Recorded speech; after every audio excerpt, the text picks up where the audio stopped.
Assalamualaikum warahmatullahi wabarakatuh.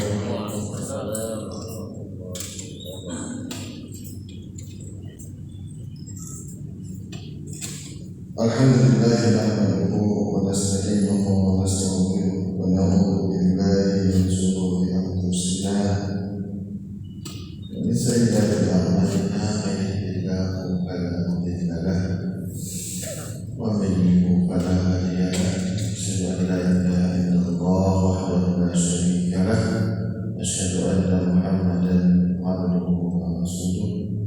Allahumma shalli ala Muhammad wa ala ali Muhammad kama shallaita ala Ibrahim wa ala ali Ibrahim wa ala Muhammad kama barakta ala Ibrahim wa ala ali Ibrahim fil alamin innaka Hamidum Majid. Ya ayyuhalladzina amanu taqullaha haqqa tuqatih wa la tamutunna illa wa antum muslimun. Jamaah salat subuh rahimahumullah, alhamdulillah kita diberikan oleh Allah kekuatan kemampuan untuk dapat melaksanakan ibadah salat subuh berjamaah. Ini sesuatu hal yang wajib untuk kita syukuri karena kita dikumpulkan dengan saudara-saudara seiman dalam keadaan kita tadi melaksanakan sholat subuh berjamaah dan selesai, tentunya kita juga berdoa mengharapkan ampunan dari Allah Subhanahu wa Ta'ala, terkhusus pada hari Jumat ini, dan semoga kita dijauhkan dari sifat-sifat penyakit hati, sifat-sifat kesombongan, sifat-sifat iri dan dengki. Karena itu merupakan salah satu atau bagian daripada sifat-sifat yang akan membawa seseorang ke dalam malapetaka yang nanti akan didapatkan ketika bertemu dengan Allah Subhanahu wa Ta'ala. Maka daripada itu mari kita sama-sama, khususnya dari kami yang menyampaikan dan daripada para jamaah sekalian, mari kita sama-sama membersihkan diri kita dan jiwa kita dari kotoran dosa, karena tidak ada manusia yang tidak luput daripada dosa. Bapak Ibu jamaah yang dirahmati Allah Subhanahu wa Ta'ala, pada kesempatan subuh kali ini izinkan kami sedikit mengangkat tema yang sebenarnya tema ini seharusnya diangkat pada hari subuh, jadi membahas seputar masalah ibadah atau fikih yang berkenaan dengan produk daripada majelis tadi dan tadi pusat Muhammadiyah. Mengapa demikian? Karena kita dalam beribadah kita harus memiliki tuntunan-tuntunan. Jadi salah satu yang memudahkan kita untuk mengetahui tuntunan tersebut adalah dengan dikumpulkannya para ulama-ulama di Muhammadiyah kemudian disidangkan dan menjadi satu putusan atau kesepakatan, disebut dengan namanya kalau dalam kaidah fikih berijtihad. Berijtihad itu berasal dari kata bahasa Arab yang salah satunya asal katanya jahada, artinya berusaha, atau dalam istilah lain berusaha bersungguh-sungguh ya untuk menentukan dari mana menentukan hasil daripada ketentuan dalam fikih dalam Islam, baik itu dalam bidang ibadah maupun muamalah, sehingga betul-betul berusaha. Ya, jadi salah satu ayat juga yang menyebutkan bahwa kita harus mengikuti apa yang diperintahkan oleh Allah dan Rasulnya. Salah satunya surat Ali Imran yang sering kita baca, ayat yang ke-31, Al-Mustadrojim, Qul in kuntum tuhibbuna Allaha fattabi'uni yuhibbukumullahu wa yaghfir lakum dzunubakum wallahu ghafurur rahim. Katakanlah Muhammad, jika kamu mencintai Allah, ikutilah aku. Niscaya Allah mencintai kamu dan mengampuni dosa-dosa kamu. Allah Maha Pengampun lagi Maha Penyayang. Sehingga sehingga kita perlu mengikuti Allah dan Rasul-Nya, baik di dalam segala tindakan dan dalam perilaku, dalam nilai-nilai ibadah. Maka izinkan pada kesempatan kali ini kami mengangkat seputar sholat iftitah.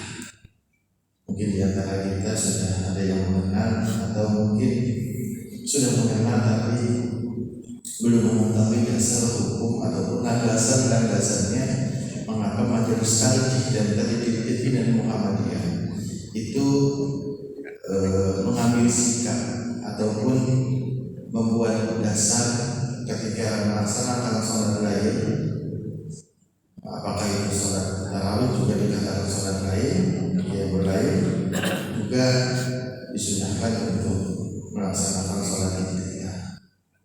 Dan ini pasti akan terjadi saling silang pendapat, ada yang menguatkan, ada yang melemahkan, dan ini biasa dalam kaidah fikih. Masih dalam hal cabang, dalam hal furu, maka boleh kita berbeda, tetapi tidak boleh memaksakan pendapat. Contoh misalkan dalam himpunan putusan tarjih itu jilid 3 lebih mengutamakan kalau sujud itu lebih mengutamakan lutut duluan daripada tangan duluan. Sama-sama ada hadisnya menggunakan lutut dan menggunakan tangan. Mengapa? Karena Muhammadiyah atau bisa lagi lebih menguatkan, ada hadis yang menguatkan tentang lebih duluan lutut daripada tangan. Bahkan disebutkan juga dalam HPT ada hadis yang melemahkan tentang tangan duluan. Tetapi juga bagi yang pro terhadap tangan duluan daripada lutut duluan, juga ada hadis yang sahih dan menguatkan. Bahkan di pihak lain, ulama-ulama lain pun mendokimkan hadis tentang lutut duluan. Jadi sama-sama memiliki kekuatan, sama-sama memiliki dasar hukum dan dasar, dan ini sifatnya perlu untuk kita garis bawahi, kita kasih stabilo bahwa ini masalah furu, masalah khilafiyah yang kita boleh berbeda walaupun kita sama dalam satu masjid. Ada di antara kita yang kalau di putusan tarjih itu ketika i'tidal sami Allahu liman hamidah, maka tangan ini tidak perlu sedekap lagi. Di antara kita ada yang bersedekap, juga ada dalilnya bersedekap. Habis sami Allahu liman hamidah bersedekap karena menganggap berdiri sempurna. Kalau di himpunan putusan tarjih menyebutkan bahwa hadis yang bersedekap lagi itu disebutkan hadisnya lemah. Tapi di sisi lain juga ada yang bersih keras bahwa saya tetap itu jadi masalah. Harus digarisbawahi, harus dikasih stabilo, ini masalah furu, masalah cabang. Apalagi sholat kita yang mengerjakan silahkan, yang tidak mengerjakan silahkan. Nah, ini saya bacakan, mungkin minta waktunya mungkin agak lama karena saya mencari di beberapa sumber tulisan-tulisan dari resmi dari Tarjih dan dari Muhammadiyah juga. Kami coba untuk meringkasnya dengan beberapa tulisan. Jadi ada satu pertanyaan. Saya berdomisili di kota Jambi, ingin menanyakan tentang sholat iftitah yang sering dianjurkan oleh panitia kepada para jamaah sebelum sholat tarawih dimulai. Dalam hal ini saya percaya sepenuhnya bahwa Muhammadiyah adalah organisasi yang berkonsisten dan teguh dalam menjalankan sunnah. Oleh karena itu saya laksanakan anjuran tadi. Namun demikian ada hal yang agak mengusik pikiran saya, karena saya perhatikan tidak semua jamaah melakukannya. Padahal sebagian besar jamaah yang hadir adalah dari kalangan Perserikatan Muhammadiyah dan juga terdapat pula jamaah kajian salafi. Bahkan ada di antara mereka yang memandang aneh melaksanakan sholat iftitah tersebut. Jadi memang kalau ada yang bertanya itu lagi masalah. Jadi ini dia akan menjawab. Sehubungan dengan itu, sudi kiranya Bapak menjelaskan dalil tentang sholat iftitah agar saya dapat menjalankan ibadah dengan ilmu dan pengetahuan yang cukup, bukan hanya ikut-ikutan. Jadi memang kritis orang yang bertanya, tidak mau ikut-ikutan. Dalam ibadah itu jangan ikut-ikutan. Yang sampai terjebak dengan ibadah yang tidak ada dalilnya. Ini pertanyaan dari Alexander Jambi, dan pertanyaan disidangkan, bukan mengambil pesan dari sini, tapi disidangkan pada hari Jumat Rabiul Awal 13 Hijriah pada Februari 2011 Masehi. Jawaban: terima kasih atas pertanyaan saudara. Sebelum menjawab pertanyaan pokok saudara, kami sangat mengapresiasi pada sikap dan kemantapan saudara terhadap Muhammadiyah. Apa yang saudara tanyakan sebenarnya pernah ditanyakan oleh pembaca Suara Muhammadiyah dan tim Pakua Majelis Tarjih dan Tajdid pimpinan pusat Muhammadiyah sudah memberikan jawabannya. Sebagai informasi kami sampaikan bahwa persoalan dari jawaban tentang sholat iftitah saudara bisa membaca yang pertama, buku Himpunan Pusat Tarjih cetakan ketiga, ya, halaman 344 sampai 359. Kemudian dalam tanya jawab jilid 1 halaman 91 tentang sholat iftitah dan sholat lain. Yang ketiga, buku tanya jawab agama jilid 3. Yang keempat, buku tanya jawab jilid 4. Yang kelima, buku tanya jawab jilid 5. Yang keenam adalah Suara Muhammadiyah nomor 17 tahun 92 September 2007. Ya.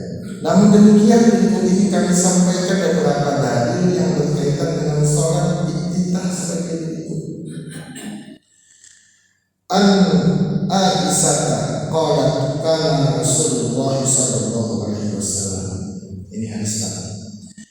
Artinya diriwayatkan dari Aisyah istri Nabi. Ia berkata adalah Rasulullah idza qama minal laili liyusalli. Kita perhatikan kalimatnya. Idza qama minal laili liyusalli. Apabila akan melaksanakan sholat lail, berarti sholat malam. Ya. Iftataha sholatahu bi rak'ataini khafifataini. Beliau memulai membuka sholatnya dengan sholat 2 rakaat yang ringan. Jadi sebelum melaksanakan sholat lain, beliau membukanya dengan sholat yang ringan dengan riwayat Muslim. An Abi Hurairah anna Nabi sallallahu alaihi wasallam qala, diriwayatkan dari Abu Hurairah hadis yang dari Abu Hurairah Rasulullah bersabda, "Idza qama ahadukum minal laili." Apabila salah seorang dari kamu akan melakukan sholat lail, falyaqtadi sholatahu bi rak'ataini khafifataini. Hendaklah membuka sholat dengan 2 rakaat yang ringan-ringan. Hadis riwayat Muslim. Kemudian ada hadis yang panjang, hadis Bukhari, ya, yang menyebutkan kaifa kana sholatu Rasulullah sallallahu alaihi wasallam bil lail. Ini hadis dari diriwayatkan dari Matramah Sulaim sungguh Quraib hamba Ibnu Abbas yang menceritakan bahwa dirinya berkata, saya bertanya kepada Ibnu Abbas, kaifa kana sholatu Rasulullah sallallahu alaihi wasallam bil lail. Bagaimana Rasulullah pada malam hari? Qala bitu indahu lailatan wa huwa inda Maimunah. Fana, dia berkata, di mana saya bermalam di tempat sedang beliau Rasulullah berada di tempat Maimunah, maka beliau pun tidur. hatta idza dhahaba sulusul lail. Kemudian apabila waktu telah memasuki sepertiga malam, sulusul lail, au nisfus tayqadha, atau setengahnya, faqama ila samin fi ma'un fatawaddoa, kemudian dia pergi ke sebuah kantong air berisi air dan berwudu, wa tawaddatu ma'ahu, dan aku pun berwudu dengan beliau, lalu berdiri untuk melakukan sholat dan aku pun berdiri di sebelah kirinya, maka beliau menjadikan aku berada di sebelah kanannya. Dan ketika itu Quraib ketika sholat dengan Rasulullah berada di sebelah kiri, sehingga Rasulullah pun memindahkan Quraib untuk berada di sebelah kanan. Kemudian beliau meletakkan tangannya di atas kepalaku seolah-olah beliau memegang telingaku, seolah-olah beliau membangunkanku. Kemudian beliau sholat 2 rakaat hingga beliau membaca Al-Quran pada setiap rakaat. Kemudian beliau mengucapkan salam sampai beliau sholat 11 rakaat dengan witirnya. Summa fa'atahu Bilal faqala, kemudian beliau tidur, maka sahabat Bilal menghampirinya dan berkata, as-salatu ya Rasulullah, faqama raka'a raka'atain. Waktu sholat oleh Rasulullah, lalu beliau bangkit, bangun dari tidur dan sholat 2 rakaat. Kemudian memimpin sholat orang banyak. Hadis riwayat Abu Dawud. Ini merupakan dalil-dalil memang secara khusus yang diambil oleh Imam Syafi'i untuk menguatkan daripada sholat iftitah. Nah, selanjutnya perlu kami sampaikan bahwa dalam buku turunan Ramadan yang disusun oleh Majelis Ta'lim dan Penyusun Muhammadiyah halaman 8 dijelaskan bahwa dari hadis yang terdapat dalam HPT yang kami dikutip di atas dapat disimpulkan sebagai berikut: 1. Sholat iftitah 2 rakaat dilakukan sebelum melaksanakan qiyamul lail atau qiyamul Ramadan, juga disebut dengan sholat tarawih yang kita akan laksanakan nanti. Yang kedua, cara melakukan sholat iftitah adalah 2 rakaat tersebut, yaitu pada rakaat pertama setelah takbiratul membaca doa iftitah, Subhanallah dzil malakuti wal jabaruti wal kibriyai wal azam. Kemudian membaca surat Al-Fatihah. Ya, jadi ada doa khusus dari iftitah, silakan dihafal. Kalau tidak hafal juga tidak apa-apa, silakan baca Allahumma baik dari, atau mungkin tidak dibaca juga tidak masalah. Ya, silakan mau berangkat silakan. Dan pada rakaat kedua hanya membaca surat Al-Fatihah.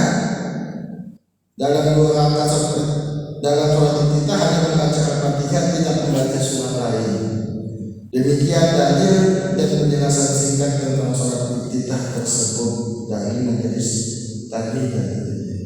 Kemudian ditambah lagi sedikit, kita waktu dan ibu sekalian, ada tulisan dari Ketua Majelis Ta'lim dan Majelis Pimpinan Cabang Istimewa Arab Saudi, ya, dalam putusan mengenai sholat iftitah.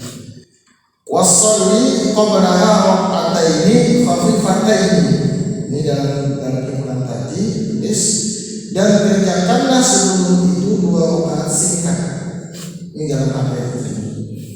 Dalilnya sangat banyak. Tadi disebutkan mengenai hadis-hadis yang tadi kami sebutkan di atas, hadis riwayat Muslim dari Aisyah dan juga daripada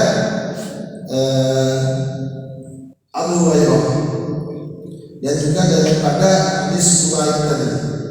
Nah, kedua hadis ini menunjukkan bahwa sholat iftitah sebanyak 2 rakaat ringan sebelum salam malam itu disyariatkan.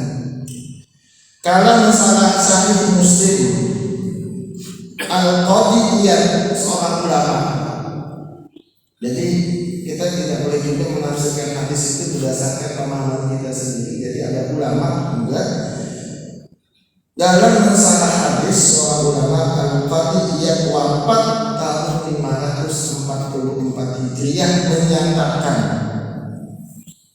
kedua rakaat ini biasa beliau sallallahu alaihi wasallam lakukan untuk membuka qiyamul lail.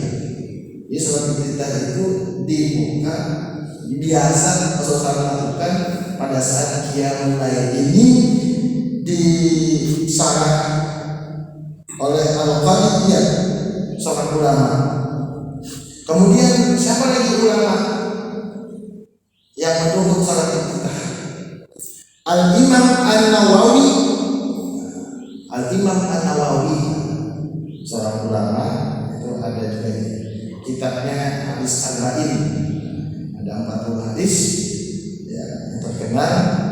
Nah, beliau juga menyarah hadis tersebut. Apa kata beliau?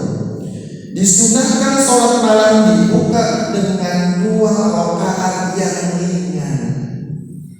Pertanyaan ketiga, ulama di atas sifatnya umum tanpa membatasi pada kondisi tertentu.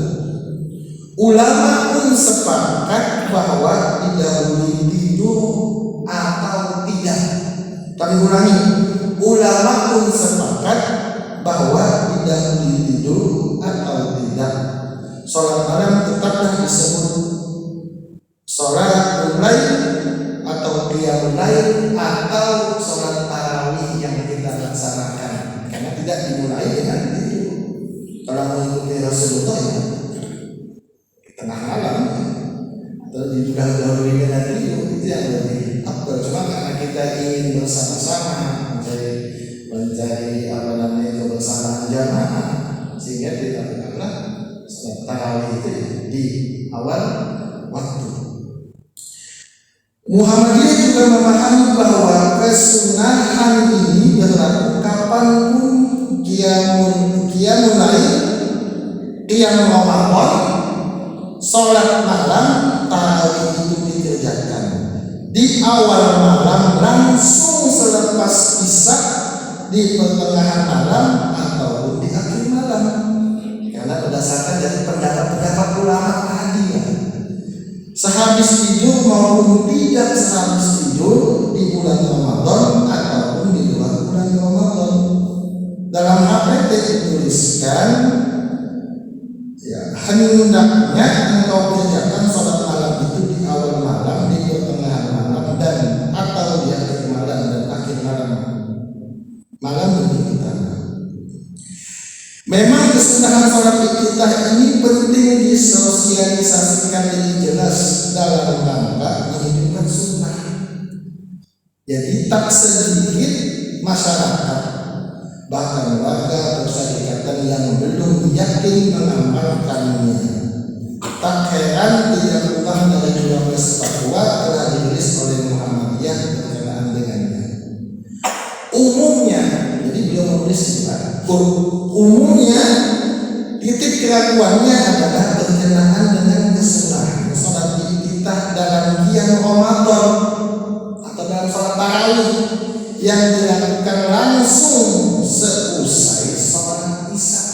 Nah, ini kan pertanyaan, apakah benar sholat iftitah itu dilakukan tanpa kita tidur dulu? Sedangkan hadis tadi menyebutkan dari Aisyah dan Abu Hurairah itu tidur dulu, sehingga muncullah titik keraguan. Bukan pada kesunahannya sholat iftitah itu jika dikerjakan setelah bangun tidur, sebab ada yang menyanggah dengan mengatakan bahwa sebenarnya kesunahan sholat iftitah hanyalah berlaku bagi yang sholat malamnya dikerjakan selepas bangun tidur. Ia ibarat pemanasan bagi orang yang bangun tidur agar siap dan semangat sholat bersama beberapa rakaat setelahnya. Diikutilah perkataan Al-Imam An-Nawawi di tempat lain bahwa beliau pernah katakan, ini adalah dalil kesunahan sholat iftitah agar seseorang bersemangat sholat lagi setelah mengerjakan 2 rakaat ringan ini. Di samping itu ada juga yang menyanggah dengan mengatakan bahwa ini sebenarnya adalah sholat yang dimaksud adalah dalam hadis setan mengikuti 3 kali ikatan di atas tengkuk kepala seseorang dari kalian saat dia tidur. Setan mengencangkan ikatan tersebut sambil berkata, malam masih panjang, maka tidurlah. Jika dia bangun dan mengingat Allah, maka lepaslah satu ikatan tali ikatan tersebut. Jika kemudian dia berwudu, maka lepaslah tali yang kedua. Dan jika dia mendirikan sholat, maka lepaskanlah satu tali ikatan lagi. Dan pada pagi harinya dia akan merasakan semangat dan jiwa yang tentram. Namun bila dia tidak melakukannya, itu maka pagi jiwanya tentram dan ia merasa panas sesuai Bukhari. Nah, dikutip dari Ibnu Hajar al-Asqalani dituliskan, guru kami Al-Hafiz Ibnu Fadil Ibnu Husain dalam Syarah At-Tirmidzi menyebutkan bahwa rahasia diawali sholat malam dengan 2 rakaat ringan atau sholat iftitah adalah untuk bersegera memulai ikatan setan. Kedua kutipan ini menurut mereka seolah-olah menunjukkan bahwa 2 rakaat ringan ini disunahkan hanya bagi yang qiyamul lail sehabis bangun tidur.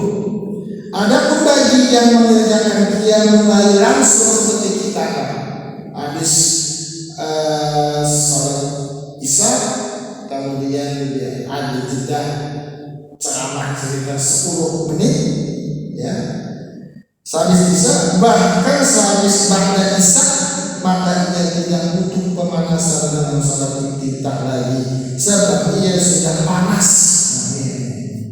Itulah dia. Kalau ada yang menyanggah, mungkin memberikan komentar, kita paham mungkin juga ada dalilnya juga. Dengan sholat isya dan bahkan ba'da isya. Untuk merespon sanggahan ini, maka sebenarnya ada 7 yang disanggah oleh beliau. Tapi saya ringkas saja menjadi beberapa bagian. Anda panjang sekali. Jadi saya bacakan. Para ulama juga menyebutkan bahwa hal ini tadi berlaku untuk sholat qobliyah subuh. Di hadis tadi yang terikat-ikat tadi yang sholat sasanya sholat itu adalah akan memulai ikatan adalah juga terjadi pada sholat qobliyah subuh. Disunahkan, Al-Hafidz Ibnu Hajar al-Asqalani katakan, disunahkan sholat qobliyah subuh adalah agar seseorang mengawali sholat siang. Dalam bukti siang dimulai dari terbit fajar dengan 2 rakaat ringan, sebagaimana dia mengawali sholat malam juga dengan 2 rakaat ringan. Itu agar seseorang memasuki sholat wajib subuh atau semisalnya dia mulai dengan semangat dan kesiapan. Artinya sholat qobliyah subuh itu juga masuk bagian daripada yang mengatakan bahwa bagian daripada bagian daripada pemanasan dalam iftitah. Kita semua tahu bahwa sholat qobliyah subuh tetap disunahkan sekalipun seseorang baru saja sholat malam sekian rakaat menjelang adzan subuh tanpa diselingi berbaring sejenak. Tidaklah kita katakan bahwa sholat qobliyah subuh tidak perlu dikerjakan lagi karena seseorang sudah malas dan semangat dengan sholat malam beberapa rakaat yang baru saja dia kerjakan. Yang keempat, adapun tentang sholat iftitah di antara hikmahnya memulai ikatan setan, maka sesungguhnya para ulama lain tidak memahaminya sebagai sholat iftitah. Namun juga sholat apapun termasuk qobliyah subuh dan termasuk sholat subuh, bahkan termasuk sholat isya, Al-Hafiz Ibnu Hajar al-Asqalani paparkan ada kemungkinan juga bahwa sholat yang dimaksud di hadis dalam judul bab ini adalah sholat isya. Kemudian dalam teratur salah hadis kata-kata koma minal lain, dan hadis ini yang sejenisnya dapat juga dimaknai sebagai hendak mengerjakan qiyamul lail, sholat malam. Tidak harus bangun dari tidur malam. Misalnya hadis riwayat Muslim nomor 787 tadi, terlebih dahulu mengambil pendapat bahwa tahajud tidak disyaratkan tidur lebih dahulu, sebagaimana pendapat sebagian ulama Malikiyah yang juga dipatwakan oleh Mufti Mesir Asy-Syaikh Ali Jum'ah dan Mufti Arab Saudi Asy-Syaikh Ibnu Baz. Berarti hadis dan penjelasan ulama yang memadukan antara koma minal laili dengan tahajud dapat juga dipahami sebagai sholat malam tanpa syarat tidur lebih dahulu. Ketujuh, belum menjumpai ulama klasik yang secara eksplisit menegaskan kesunahan 2 rakaat ringan ini bagi yang mengerjakan qiyamul lail sebelum tidur. Padahal pernyataan mereka akan kesunahan kedua rakaat ringan ini sebelum sholat malam terbuka untuk dipahami tanpa rincian dan pembahasan tertentu. Walau banyak dari mereka mengaitkan 2 rakaat ringan itu dengan tahajud. Kesimpulannya adalah bahwa Muhammadiyah memiliki landasan yang kuat. Kami ulangi, bahwa Muhammadiyah memiliki landasan yang kuat lagi dapat dipertanggungjawabkan terkait kesunahan sholat iftitah sebelum sholat malam, baik dikerjakan di Ramadan maupun di luar Ramadan, sebelum tidur maupun setelah tidur, termasuk sebelum qiyam Ramadan yang dikerjakan langsung setelah sholat isya dan ba'diyah isya. Hal ini tentu sesuai dengan prinsip tadi sendiri, dengan tetap menghargai pendapat yang lain berbeda. Jadi ketika kita berbeda dalam hal-hal yang sifatnya cabang, dulu mari kita bersama-sama untuk sepakat dalam perbedaan tersebut. Jadi tidak perlu untuk kita saling saling ribut segala macam. Yang pasti di putusan dan putusan tarjih menyebutkan bahwa mengambil ijtihad bahwa sebelum melaksanakan sholat tarawih maka di antara kita ada yang mensunahkan untuk melaksanakan sholat iftitah 2 rakaat, sehingga waktu pun tidak terlalu lama. Nah, kalau kita hitung-hitungnya sekitar 3 menitan atau 2 atau 3 menitan, tidak sampai dengan 5 atau 10 menit, karena sangat ringan tanpa ada kita membaca ayat. Dan mari kita bersama-sama untuk melakukan rumah Allah ini, masjid ini, dalam rangka kita beribadah di dalamnya untuk mencari ridha Allah, sama-sama dikumpulkan dalam surga Allah Subhanahu wa Ta'ala. Kita berdoa agar kita dimasukkan dalam bulan Sya'ban dan dimasukkan dalam bulan Ramadan, sehingga kita perlu menyiapkan diri, membekali diri kita dengan ilmu. Mohon maaf, kami hanya mengutip atau membacakan dari sumber-sumber yang ada, khususnya dari tarjih, dari tulisan-tulisan dari guru kita, dari sumber-sumber lain, sehingga kita bisa memahami tentang sholat iftitah itu sendiri. Dan kedua yang penting adalah mari kita jaga ukhuwah kita, walaupun kita mungkin berbeda dalam memahami hadis atau memahami perkara dalam ibadah. Demikian, semoga ini bermanfaat khususnya bagi diri kami sendiri dan kepada jamaah sekalian. Subhanallah.